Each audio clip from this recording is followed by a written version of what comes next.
At first glance, ancient Greece and today's world seem very different. Our societies are larger, faster, and more complex than anything from ancient times. It's hard to imagine what a person from back then would think if they were suddenly in modern New York or Tokyo. This is the question Aristotle tried to answer. Edith Hall, a British classicist, first read Aristotle's answer when she was 20. It was a revelation, and it changed her life for the better. In these summaries, we'll follow Hall as she explains the lessons she learned from Aristotle about happiness and the good life. You'll also learn how to win your audience without using insincere praise, why having too little or too much anger is bad, but the right amount is good, and how to recognize a flawed argument. Wisdom number 1. Aristotle had a turbulent life and only produced the work for which he is remembered during his final 12 years. It's easier to list the topics Aristotle didn't write about than the ones he did.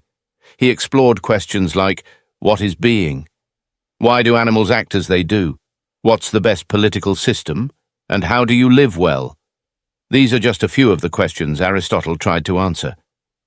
Each attempt he made laid the foundation for a scholarly discipline. Without Aristotle, it's hard to imagine the development of fields like metaphysics, zoology, political philosophy, or ethics. Sure, this impressive resume might seem intimidating, but late bloomers can take heart. All his famous works were produced later in his life. Before diving into the details of his work, let's ask a different question. Who was this extraordinarily prolific and influential person? The key message here is, Aristotle had a turbulent life and produced his most famous works in his last 12 years. Aristotle was born in 384 BCE in Stagira, a city-state in northern Greece. His childhood was disrupted at age 13 when both his parents died. This was a time of great turbulence in the Greek-speaking world, and Aristotle was uprooted by increasing military strife. At 17, he arrived in Athens, the center of learning and culture in ancient Greece. He enrolled in Plato's Academy, the first university in the Western world. For the next 2 decades, he learned from Plato, the greatest philosopher of his time. After Plato died, Aristotle left Athens for a small kingdom in today's Anatolia, living mainly in Atanius and Assos.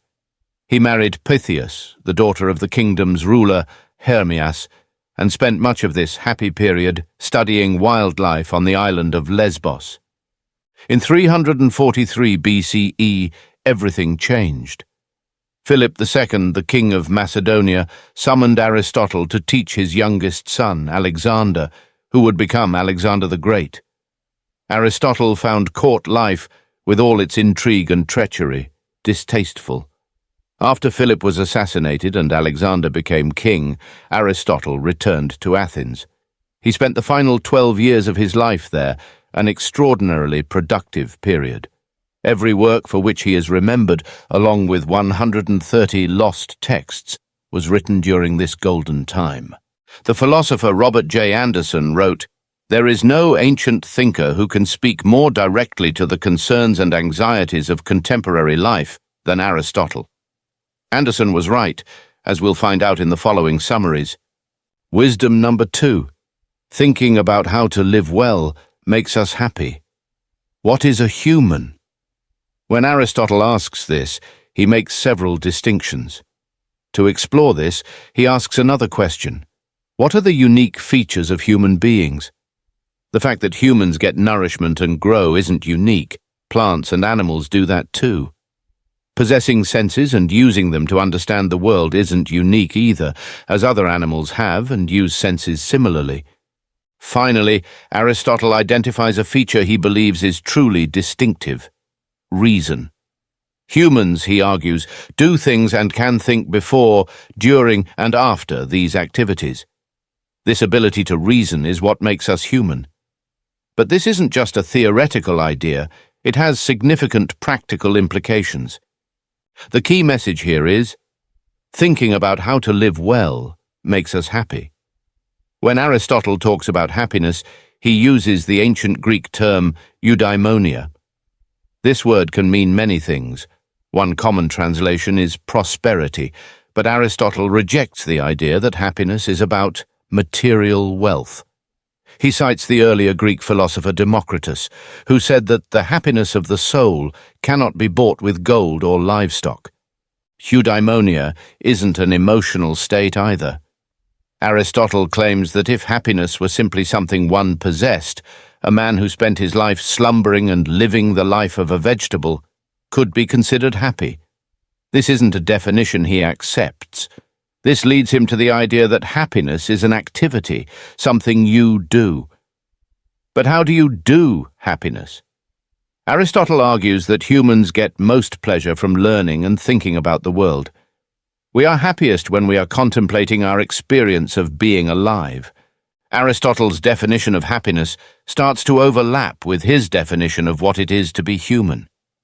Thinking is what makes us who we are, but it is also what makes us happy. This suggests that the purpose of life is happiness. And if the goal of human life is happiness, as Aristotle concludes, the best way to achieve it is to think about how to live well or be alive in the best way possible. Now let's explore what that looks like in everyday situations. Wisdom number 3. The secret to making better decisions is taking your time, verifying information, and seeking out experts. Neuroscientists have shown that we make thousands of decisions every day. Most of these are relatively minor, like deciding what to eat for lunch or what to watch on Netflix. These decisions don't require much thought.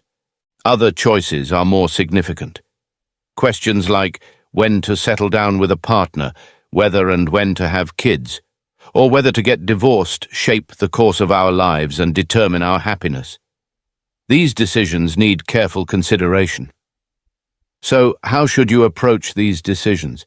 Aristotle might not have specific answers to our modern dilemmas, but he has a lot to say about how to make good decisions. The key message here is, the secret to making better decisions is taking your time, verifying information, and seeking out experts. Aristotle believes that making good decisions is essential for living a good life. From his works, we can extract a formula for effective deliberation. This formula boils down to 3 rules that can be applied to all important decisions. The first rule, don't deliberate in haste. Impulsiveness, Aristotle suggests, has no place in deliberation.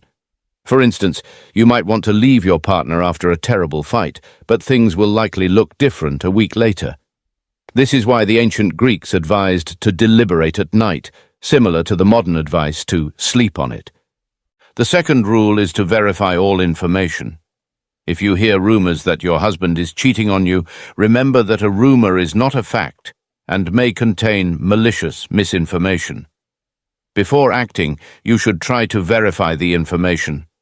Hiring a private detective might be melodramatic, but Aristotle would appreciate your determination to establish the facts. Alternatively, you could just ask your partner directly and see how he responds. Verifying information is closely related to the third rule. Consult experts. Would you get on an airliner piloted by someone who had never flown a plane? Of course not. This intuition is sound and worth remembering the next time you face a tough decision. As Aristotle says, if you're not an expert on a particular matter, find one to consult. However, we should also be wary of people who only pose as experts, as we'll see in the next section. Wisdom number 4.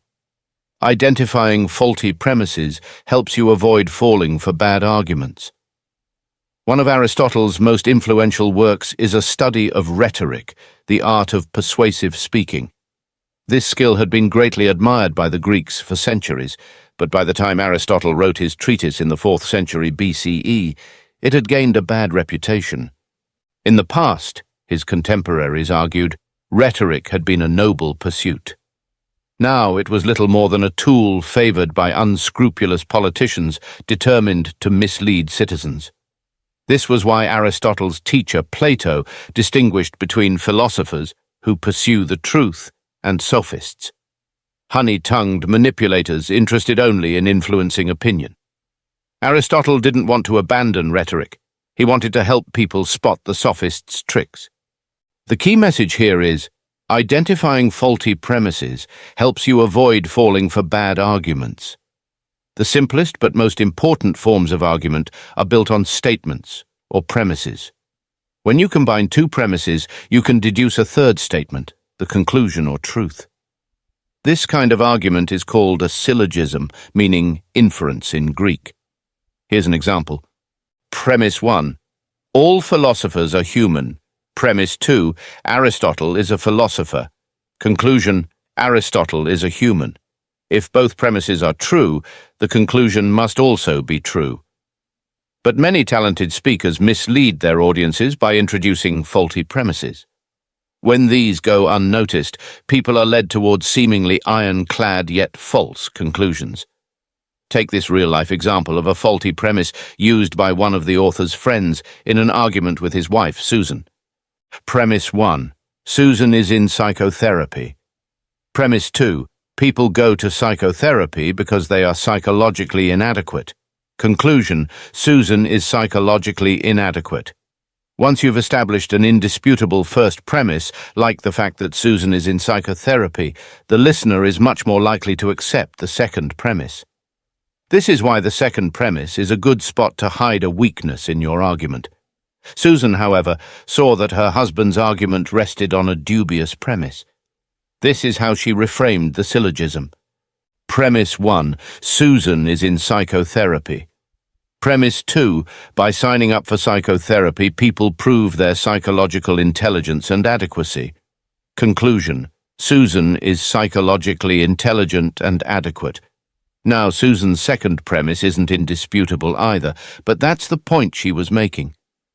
A conclusion is only as good as the foundations it's built upon, and her husband was using the sophist's trick of disguising a debatable point as a well-established fact.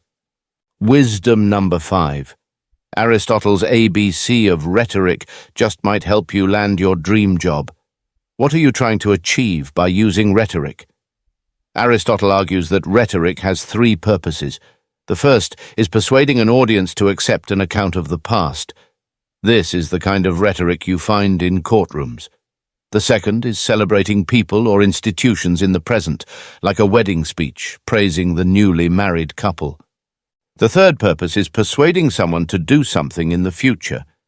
This kind of rhetoric can change the course of history, which is why Aristotle associates it with great orators like the 5th century statesman and general Pericles, the mastermind of Athens' golden age. Sweeping historical change isn't the only kind of change this type of rhetoric can effect, though. The key message here is, Aristotle's ABC of rhetoric just might help you land your dream job. The situation in which rhetoric usually has the greatest consequence for your life is often the job application. In this moment, your future livelihood and even happiness may depend on effective communication. Fortunately, Aristotle can help you craft a killer cover letter. Aristotle's advice can be broken down into an ABC of persuasive rhetoric. The A stands for audience. Rhetoric, Aristotle contends, is an emotional business. To succeed, you must make the members of your audience feel good about themselves. You could try to flatter them, of course, but this often backfires. People can usually spot insincerity a mile off. The alternative is to find out as much as possible about your audience, the people who will be reading your application. A lot of this information will be public. The rest should be well known in your industry. Knowing who you're talking to will allow you to demonstrate that you have thought seriously about your audience and that you respect and admire them. The B stands for brevity, one of the cardinal rules of rhetoric. If you want to persuade somebody to do something, less is more. Why is this? According to Aristotle, effective persuasion about future actions only has 2 components: a statement of what you want to have happen, followed by evidence of why this is a good idea. Put differently, your cover letter needs to contain only a statement of why you want the job and why you deserve it. Everything else is superfluous. Finally, C stands for clarity. This is the simplest part of Aristotle's advice. If people do not understand your case, he points out, you will fail to persuade them. Wisdom number 6. Virtue is a fruit of moderation. There were many competing schools of philosophical thought in ancient Greece. Despite their lively debates, many of these schools agreed that a virtuous life meant renouncing one thing or another. Stoics suppressed their emotional and physical desires, believing that only a life focused on the mind could be truly virtuous. Epicureans renounced ambitions for power, fame, and fortune, favoring a quiet life of simple pleasures. Cynics like Diogenes, who lived semi-naked in an Athenian marketplace, renounced material possessions and social conventions. Aristotle was different. His moral system isn't a plea for renunciation, it's an argument for moderation. The key message here is, virtue is a fruit of moderation. Is anger good or bad, a virtue or a vice? Aristotle suggests it depends on whether it is present in the correct amount. Let's see what he means by this. Anger, Aristotle begins, is essential to a healthy personality.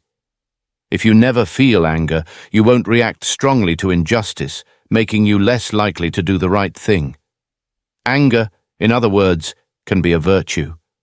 But people who lose their tempers over small matters and are constantly angry are, among other things, rude and obnoxious. Anger, then, can also be a vice. The correct amount lies between these extremes, and this is where Aristotle locates virtue, in the meson, meaning middle or mean in Greek. Virtue isn't the opposite of vice, it's the middle path between two associated vices. Take generosity, for example. Too little generosity makes you a miser. Too much generosity makes you wasteful. So, how do you stick to the meson? Aristotle invokes the famous Greek maxim inscribed on the temple of Apollo, know thyself. Paying close attention to your inner state, Aristotle suggests, helps you identify the mean. How? When struggling to find the middle way, you can usually tell which direction you're erring in because that direction gives you intense pleasure. For example, adulterous sex might be much more pleasurable than renouncing sex altogether, the opposite extreme. The meson would be sticking to monogamous sex. This may give you less immediate pleasure than adulterous sex, but following this virtuous path is your surest bet for achieving happiness in the long run. Wisdom number 7. Learning the differences among the 3 types of friendship can help you enjoy them on their own terms. We often distinguish different kinds of relationships by asking whether they're sexual or not. We have intimate sexual relationships with partners and intimate but non-sexual relationships with family members. While we are born into the latter kind of relationship, we freely choose our friends with whom we have non-sexual relationships. Aristotle sees things differently. For him, all relationships are a subset of the category of philoi, or friends. Telling these relationships apart isn't about sex or biology. It's about the intensity of friendship. The key message here is, learning the differences among the 3 types of friendship can help you enjoy them on their own terms. Most friendships, Aristotle argues, are utilitarian. I gain by my friendship with you and vice versa. This is a kind of social barter, and animals do it too. Take the sandpiper bird. It cleans crocodiles' teeth, and in return it gets a ready source of food from its reptilian friend. There's nothing wrong with utility friendships, Aristotle adds, but they have hard boundaries. If you overstep these, you're likely to wreck the friendship. This is why you shouldn't ask your rideshare buddy to lend you money. Then there are pleasure friendships, in which both parties derive the same benefit from their relationship. Imagine 2 witty people who enjoy each other's company because they make each other laugh. There are boundaries here too. A friend with whom you share an enjoyment of Japanese cinema or vintage French wine is unlikely to help you through a health crisis. Aristotle points out that both utility and pleasure friendships are easily broken off when circumstances change. If your neighbor moves to another city, you won't continue looking after her dog when she's on vacation, and she won't feed your cats when you're away. Similarly, lovers whose pleasure friendship is rooted in mutual appreciation of each other's beauty will drift apart once their looks fade. That brings us to the most intense form of friendship, love. To understand this, Aristotle says, compare choosing friends with choosing a coat. When your coat wears out, you replace it. The old one is no longer of use to you. Love means you cannot do this with friends. The longer you know them, and the more age ravages them, the more certain you are that they are good people and the more you value them. These friends, Aristotle concludes, make the best life partners. Aristotle was a roving advisor to kings before he settled down in Athens in the middle of the 4th century BCE to devote his final years to philosophy and ethics. He asked a fundamental question: how should we live? His answer? Mindfully. This means learning the art of patient decision-making, using rhetoric to argue well rather than to deceive, and enjoying different kinds of friendship within their respective bounds. Most importantly, it means embracing moderation as the crowning virtue.